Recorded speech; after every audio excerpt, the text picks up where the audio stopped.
Tshisekedi. Félix Tshisekedi qui est avec nous en direct. Félix Tshisekedi, bonjour.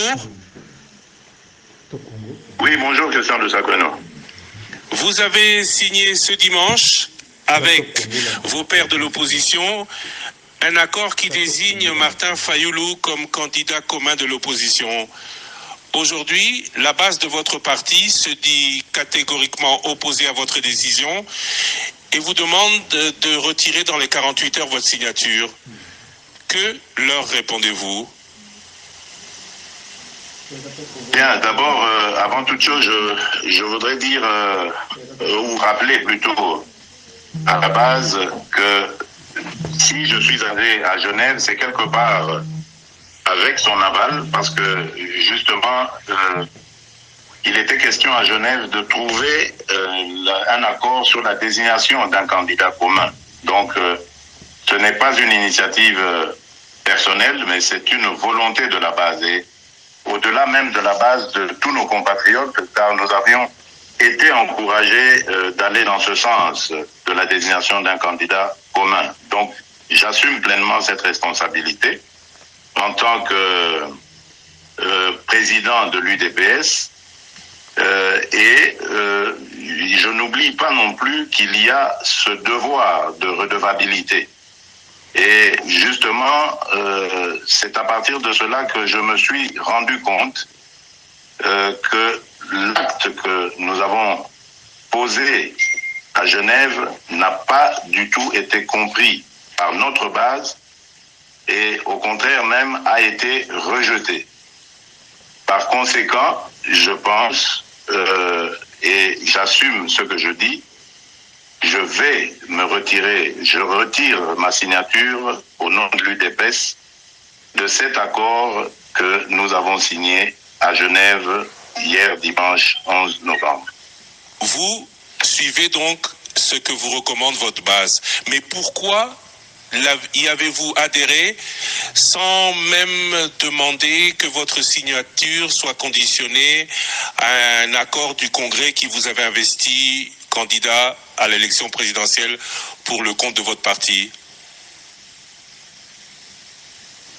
Christian, je ne vais pas rentrer dans les détails de nos discussions, des débats et des délibérations, mais vous devez savoir que je me suis rendu là-bas en responsable et jusqu'au bout, j'ai défendu les intérêts de mon parti.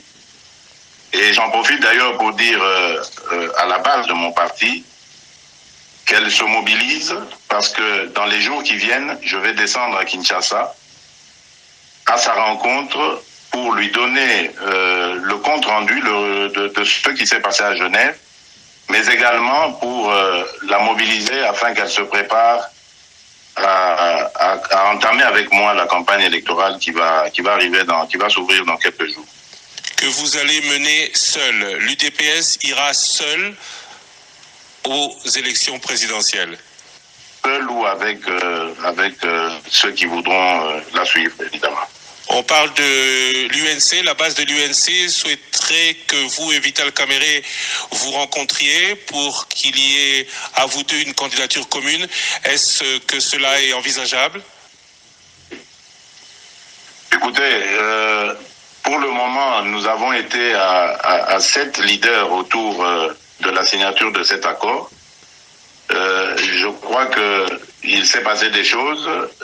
C'est à chacun, évidemment, des leaders, de se comporter en fonction de ce que son parti va décider. Donc, à mon avis, c'est encore prématuré d'aller sur la conclusion d'un tel arrangement.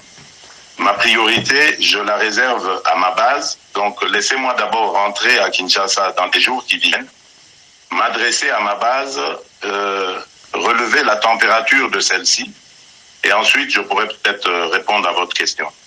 Pour parler, non pas de votre base, mais des leaders de l'opposition avec qui vous avez tenu réunion pendant 72 heures, est-ce que votre décision d'aujourd'hui, que vous annoncez en exclusivité sur Top Congo FM, n'aura pas de graves conséquences dans vos relations? Mais écoutez, j'ai dit que je l'ai fait en âme et conscience lors de la réunion dont vous parlez, des 72 heures, ici aussi, vis-à-vis de ma base, je vais le faire en âme et conscience. Un parti politique, c'est d'abord sa base. Et je dois rendre à l'histoire le fait que la base de l'UDPS est le moteur même de notre parti. On ne peut pas se dire leader à l'UDPS sans avoir l'adhésion de la base. Tout mon engagement, tous les sacrifices que j'ai consentis au cours de ma vie politique, je l'ai fait pour et au nom de cette base. Je ne peux pas aujourd'hui me permettre d'être ou d'aller en contresens avec par rapport à cette base, sinon alors je signerai la mort politique. Les leaders, les amis auxquels vous faites allusion, je suis sûr qu'ils le comprendront parce qu'ils le savent de quoi nous avons parlé et je n'ai aucune inquiétude vis-à-vis de cela puisque je vous l'ai dit, j'assumerai toutes les conséquences de ce que je viens de dire. Monsieur Félix Tshisekedi, je vous remercie.